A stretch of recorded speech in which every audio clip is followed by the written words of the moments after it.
ก็พูดในไลฟ์นี้เลยครับเราก็รู้ตัวอยู่นะครับว่ามันเป็นเพราะสาเหตุไหนเราก็ไม่อยากเก็บมาคิดอะไรมากมายหรอกต่อไปเราก็เป็นการเดินหน้าพร้อมที่จะแก้ไขปรับปรุงต่อด่วนตอนนี้พอผู้ใหญ่บ้านสายจวดออกมาเคลื่อนไหวบ่ได้สนใจไผจะไปก็ไปเปิดออดิชั่นฮับเอาคนใหม่มาแทนก็แล้วกันคนเกิดขึ้นมาเพื่อเป็นหมอลำทั้งบ้านทั้งเมืองบ่ได้ย่านจักดีสบายดี FC แฟนคลับทุกทานที่เคารพและนับถือเป็นอย่างสูงมาพบมาพ่อกันอีกคลิปหนึ่งค่อยคำยามแรงท่านผู้ชมฮีบเฮ็ดคลิปแล้วก็จะฮีบปิดโทรศัพท์มือถือปัจจุบันนี้มันเริ่มเสียงหึมเข้ามาหลังคาสั่นสะเทือน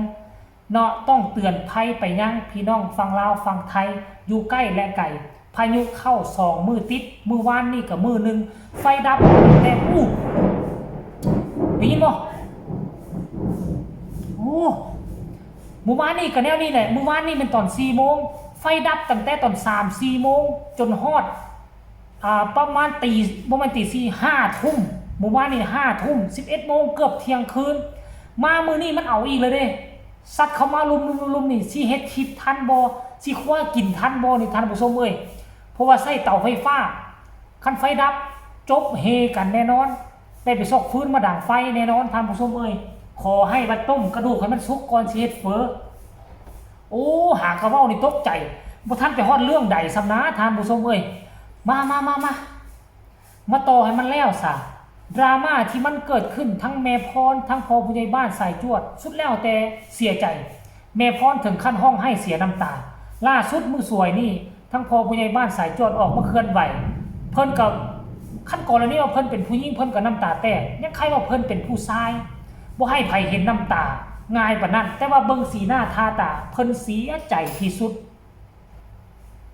ออดิชั่นวงนี้แล้วไปแจ้งเกิดไปขึ้นกับวงนั่นนะสิ่งที่เขาเจ็บใจนะมาเอาเงินค่ารถจากแม่ฮักพอฮักบ้านเขาไปแล้วก็ไปจ้อยมันบ่คือที่สำคัญนะออดิชั่นเรียบร้อยแล้วก็ยังมีหน้ามานั่งไล่สดน้ำเขาอยู่ให้เขาประกาศให้ FC แฟนคลับรู้ว่าคนนี้สิเดินทางไปกับเฮามันถึงขั้นนั่นแล้วนะเป็นอย่างขั้นกรณีว่าสติเจ้าดีเจ้าคือบ่เบรกไว้ก่อนเนาะเจ้าออดิชั่นผ่านอยู่เขาเจ้าผ่านเด้อสิครับเข้าวงเจ้ากับเบรกบ่ต้องไล่สดน้ำเขาคันไล่สดก็บอกว่าค่อยบ่พร้อมที่จะไปต่อเว้านั่นนี่แม่อันนี้ให้เขาไล่สดละออไปน้ำเขาก็บอกว่าสิปั้นเจ้าเฮ็ดอันนี้เฮ็ดอันนั้นสิสร้างผลงานให้เจ้านี่นั่นไปเขาวางแผนในเมื่อเราสุดท้ายเป็นอันนี้ก็สมควรให้เขาเว้าแล้วล่ะสมควรแล้วล่ะพอผู้ใหญ่บ้านสายจวดกะบ่ฮู้แนวสิเว้าเบิดคำสิเว้าเลยขอจบประเด็นดราม่าในไล่นี่เลยสารวัตรขอให้เป็นไล่สุดท้ายรายละเอียดให้ไปฟังจากปากพอผู้ใหญ่บ้านสายจวดว่าเป็นเท่าไหร่ทุกคนไปฟังเลยบางทีให้ใจ100%นะครับความเข้าใจเม้นเขามานี่นะครับเรารู้เลยว่าการเม้นแต่ละเม้นนี่มันเป็นยังไงนะครับพี่น้องก็เต็มใจที่จะให้กำลังใจนะครับส่งกำลังใจให้กับวงให้กับทีมผู้บริหารนะครับท่านสมเกียรตินะครับมันก็ถือว่าคือแล้วครับผมก็บ่อยากไปท้าวความหรือย้อนขึ้นมาคำพูดคันบอกดูมันก็จบบ่สิ้นก็คงจะขอจบในวันนี้นะครับ ก็บ่อยากเว้ายาวต่อไปเพราะว่าเรื่องราวที่กระทำผมนั่งคิดนอนคิดว่าอะไรวะ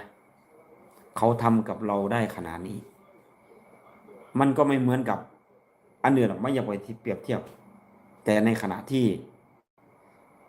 มุมมองของการให้ค่าเนี่ยภายในพริบตาแม่พี่น้องเข้าใจเนาะเอาตั้งความหวังบอกกันอยู่ดีๆกับแม่งสิกะเอาคนมาปรับเปลี่ยนเขาก็ไปโปรโมทเขาไปเสียเขาได้เสียปากไปแล้วนะครับมันก็เลยกลายเป็นเสียตื้มพี่น้องมันก็เลยเสียความรู้สึกนะครับ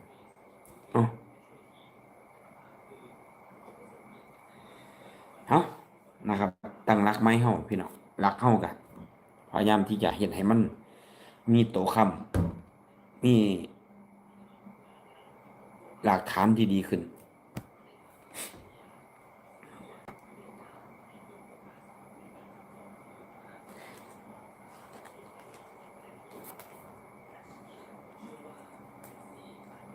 ขอบคุณหลายๆครับคุณไอราดาครับ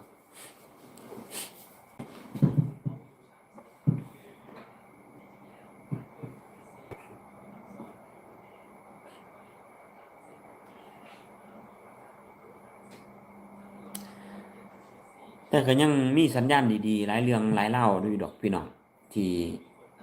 สร้างความมั่นใจให้กับทางผู้บริหารที่จงเดินหน้า